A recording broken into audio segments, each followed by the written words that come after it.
Olá pessoal, hoje nós vamos ler Defesa de Joana d'Arc aos seus jurados, crônica da professora Lúcia Helena Galvão no livro A Lógica e a Inteligência da Vida, título do Brasil, e que em Portugal se chama Observações Matinais. Meu nome é Jussara Gontoff, eu estou lendo uma crônica por dia desse livro. A ideia é que a gente possa estar fazendo observações sobre a nossa vida, aproveitando desse conhecimento, desse aprendizado, dessa doação da professora Lúcia, para que a gente possa pensar um pouquinho mais, refletir e conseguir enxergar essa lógica, essa inteligência por detrás das coisas que acontecem na nossa vida, enxergar mais um pouquinho dentro de nós mesmos. Para quem não conhece a professora Lúcia Helena Galvão, recomendo dar um Google no nome dela, são mais de 1000 vídeos no YouTube. É uma professora voluntária da instituição Nova Acrópole Brasil, que é basicamente uma escola de filosofia à maneira clássica que existe em mais de 300 locais no mundo, mais de 60 países. Vamos lá então? Defesa de Joana d'Arc aos seus jurados. Antes de tudo, peço-vos, senhores meus jurados, escusas por ocupar-vos o precioso tempo com os meus argumentos que podem parecer-vos vãos e insensatos. Imaginai que eu, simples e iletrada camponesa, tenha a árdua missão de procurar fazer-vos entender a razão dos meus atos, diante de vós, que já me credes previamente desprovida de qualquer senso ou razão. O pouco que aprendi dos homens mostra-me o quão difícil lhes resulta entender realmente a alguém, especialmente quando tão pouco esse alguém se lhes assemelha. Em comum entre nós, talvez, somente essas estreitas cordas, essas amarras, tão visíveis em mim, lacerando minha pele. E a que trazeis dentro de vós, sutis, ocultas, mas que vos laceram a alma talvez com muito maior intensidade.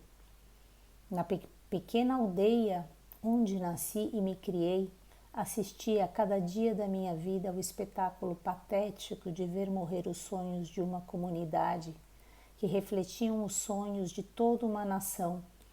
Morte esta provocada pela mais lenta e dolorosa asfixia, a desesperança e a impotência. O que as minhas visões transcendentes, tão propaladas e difamadas por este júri, me indicaram não foi mais do que o eco divino, a confirmação mágica daquilo que a minha humilde visão diária já insistira em dizer e repetir. Se me dizeis que aquele simples e humilde povo angustiado e ansioso por justiça, ao sonhar com uma existência mais digna, tinha as suas almas dominadas pelo demônio e que Deus os desejava assim, constantemente aviltados na sua dignidade, débeis e sem objetivos nas suas vidas, então vejo-me forçada a concordar convosco quando dizeis que o meu Deus não é o mesmo que o vosso.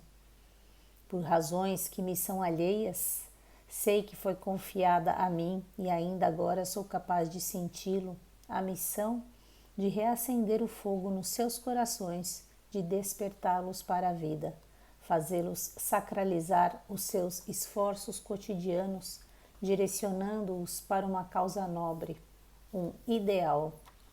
Tive a oportunidade de servir de canal para o poder de que necessitam e assim o fiz. Jamais me arrependeria, pois sei que já não os deixei como os encontrara. Deixei os homens com uma terra e um rei para amar e honrar. Deixei jovens que podem orgulhar-se dos seus pais e desejar fazerem-se iguais a eles. Ao caminharem já não se curvam para o solo, mas eretos, buscam outros olhos e até, quiçá, elevam o olhar para as estrelas. Do apático rebanho que eram, converteram-se em homens vivos, realmente vibrantes, capazes de se impor e fazer-se respeitar. No entanto, não vos enganeis ao pensar que a luz que possuem emana de mim e comigo se extingue. A luz que reside dentro da alma de um homem, uma vez desperta, ninguém a rouba ou esmorece, tampouco vós, ministros de Deus, enciumados dele a ter concedido diretamente aos homens, prescindindo da vossa nobre hierarquia. Quanto a mim, ou melhor, quanto àquilo que pretendeis destruir em mim, é apenas um mero instrumento forjado no fogo, e que, cumprida a sua missão, levais a consumir-se em fogo novamente. O pedido que finalmente faço, já não a vós, mas a Deus, é que a enorme fogueira que erguestes em minha honra seja capaz, nem que por um ínfimo instante, de trazer-vos um pouco de luz. Que belíssima essa crônica que fala sobre Joana d'Arc, né? Como se ela estivesse diante do júri. Para quem não conhece, Joana d'Arc nasceu em 1412 na França, morreu jovem queimada porque ela teve um trabalho belíssimo. Na época que ela vivia, vou falar muito rapidamente antes de aqui falar da crônica, né? Na época que ela vivia, a França ela era dividida, né? Tinha uma parte que pertencia à Inglaterra, uma parte pertencia à França, não existia um estado como hoje, né? Um país francês. E aí, durante um longo tempo, existia uma guerra, que é a Guerra de 100 anos, né? Existia essa disputa de poder, né? Então, ambos, ingleses e franceses, dividiam o poder em locais distintos. E ela, uma menina com 17 anos, ela tem visões e ela sai para uma conversa, né, com o rei, dizendo que a França deveria lutar contra a Inglaterra, e ela pede que ela quer guerrear, e ela vai, uma mulher jovem, e guerreia e vencem a guerra, basicamente, né, contra os ingleses. E depois disso ela continua lutando. O rei, que é empossado, enfim, ele é muito fraco, ele não continua a fazer as guerras, e ela continua lutando, e ela é pega pelo próprio povo francês numa determinada região, e ela é entregue aos ingleses, e ela é queimada viva. Por quê? Porque ela é acusada de heresia, porque ela dizia, né, que ela tinha visões e ela tinha convicções que os atos dela eram guiados por Deus. Então, tudo isso que ela faz em nome de Deus. E aí, só para concluir a parte histórica da Joana d'Arc, para quem não conhece, anos depois dela morta, a igreja, né, que é esse povo aqui, que na crônica, os ministros de Deus que a condenam, se arrepende, acho que 25 anos depois, e se arrependem, dizendo que foi um julgamento equivocado. Inclusive ela acaba sendo considerada santa, né? Mas assim, estamos falando aqui basicamente nessa crônica, né, a professora nos mostrando, tem várias partes muito bonitas, né? Essa missão de reacender o fogo nos seus corações, olha que belo, de despertá-los para a vida, fazê-los sacralizar os seus esforços cotidianos, direcionando-os para uma causa nobre, um ideal, né? Uma pessoa, né? Aqui uma grande heroína que tem um ideal de vida e que morre por esse sonho, né? Que é fazer com que os seres humanos, através do seu exemplo, né, sejam realmente pessoas maiores a partir do momento que tem esse contato com ela. E é obviamente que quando uma pessoa dessa estatura passa pela Terra, né, ela vai provocar muitas coisas naqueles que ela diz aqui, né, que não conseguem entender a razão. Ela era camponesa, inclusive a professora começa falando sobre isso, né, simples e iletrada camponesa, né.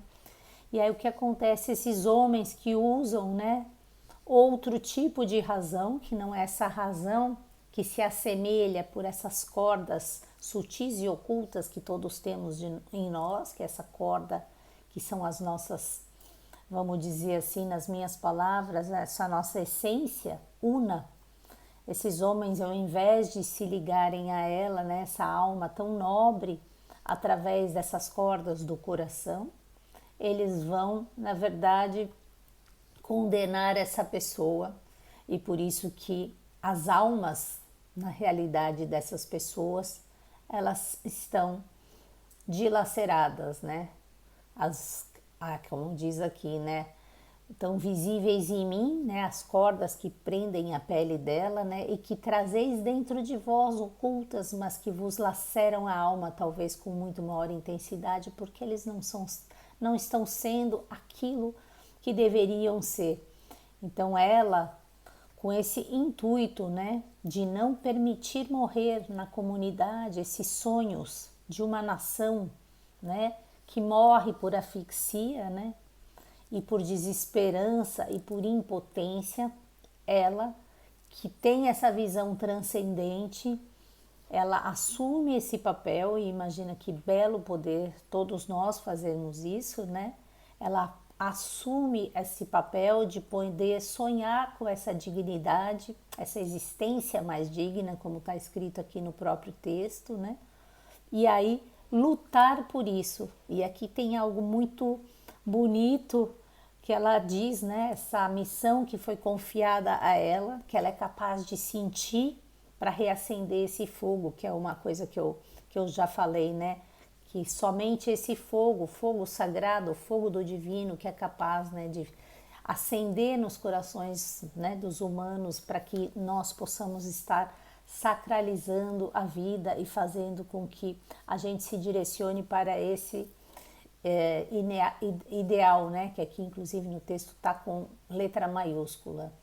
E aí, só para finalizar, essa ideia, né, que ela coloca aqui nesse parágrafo, né, de ela deixar homens que podem orgulhar-se dos seus pais e desejarem fazer iguais a eles, né, que deixar homens com H, que também está aqui, né, com uma terra e um rei para amar e honrar, né, ela servindo desse canal, aportando o bem dela, né, a base, o amor, né, para que as pessoas possam realmente, a partir desse momento, deixarem de se curvar para essa vida tão terrena, tão sem sentido, tão sem expectativas, e poderem alçar, né, os olhos para os céus, né? Uma coisa muito bonita, tirar esses homens dessa apatia para que eles realmente possam ser capazes de se impor como homens, né, como um espírito do divino que habita aqui.